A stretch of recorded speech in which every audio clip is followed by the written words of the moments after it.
Hello everyone, I am Sujoy. Welcome to English for all. Learn today, lead tomorrow. আমরা যখন অন্য কোনো ব্যক্তির সাথে কথা বলি তখন একে অপরকে এমন কিছু প্রশ্ন করে থাকি, যেমন ধরুন, সে কি কি খেয়েছে, তুমি কখন কখন ঘুমাও, তুমি কোথায় কোথায় গিয়েছিলে, কে কে কাজটি করেছে, কাল তুমি কাকে কাকে দেখেছিলে, তুমি কোনটা কোনটা নেবে। আজ আমরা শিখব ডাবল প্রশ্নবোধক ওয়ার্ডস ব্যবহার করে কিভাবে কারোর কাছ থেকে কিছু জানতে চাওয়া হয়। প্রথমে আমরা জেনে নেব প্রশ্নবোধক ওয়ার্ডস গুলি সম্পর্কে। কি ইংরেজি হোয়াট, যদি বলা হয় কি কি তাহলে হবে হোয়াট অল।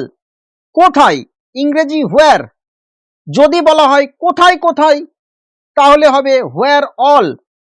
কখন ইংরেজি হোয়েন, যদি বলা হয় কখন কখন তাহলে হবে হাউ অফেন।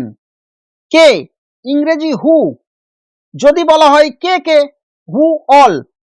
কার ইংরেজি হুজ, যদি বলা হয় কার কার তাহলে হবে হুজ অল। কাকে হুম, যদি বলা হয় কাকে কাকে ইংরেজি হবে হুম অল। কোন ইংরেজি হুইচ, যদি বলা হয় কোন কোন তাহলে হবে হুইচ অল। কিভাবে ইংরেজি হাউ, যদি বলা হয় কিভাবে কিভাবে তাহলে হবে how all. Now let's take a look some examples to better understand. তার আগে এই চ্যানেলে নতুন হয়ে থাকলে এই চ্যানেলটি সাবস্ক্রাইব করুন ইংরেজি বলা শেখার জন্য এমন ধরনের ট্রিপস সবার আগে জানতে।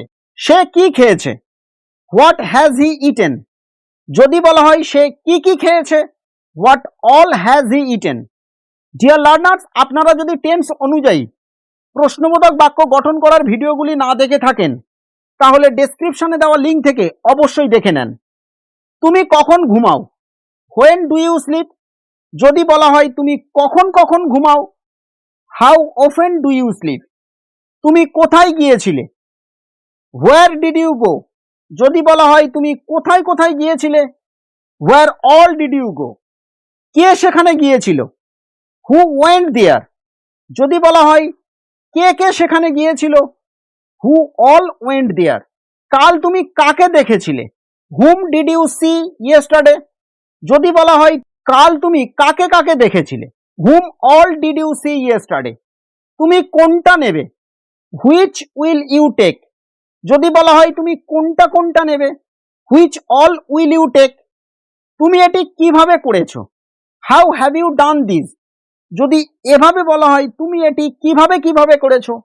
মাই ডিয়ার লার্নার্স, আমরা কখনো কিভাবে কিভাবে করেছো এই কথাটা ব্যবহার করি না, কিভাবে কথাটি ব্যবহার করে থাকি। আশা করি আপনারা সমগ্র বিষয়টি সঠিকভাবে বুঝতে পেরেছেন। আর এই সেন্টেন্সগুলি আপনাদের সেলফ প্র্যাকটিসের জন্য দিয়েছি, আপনারা এগুলি লিখে আমার কমেন্ট বক্সে জানাও। Thank you for watching.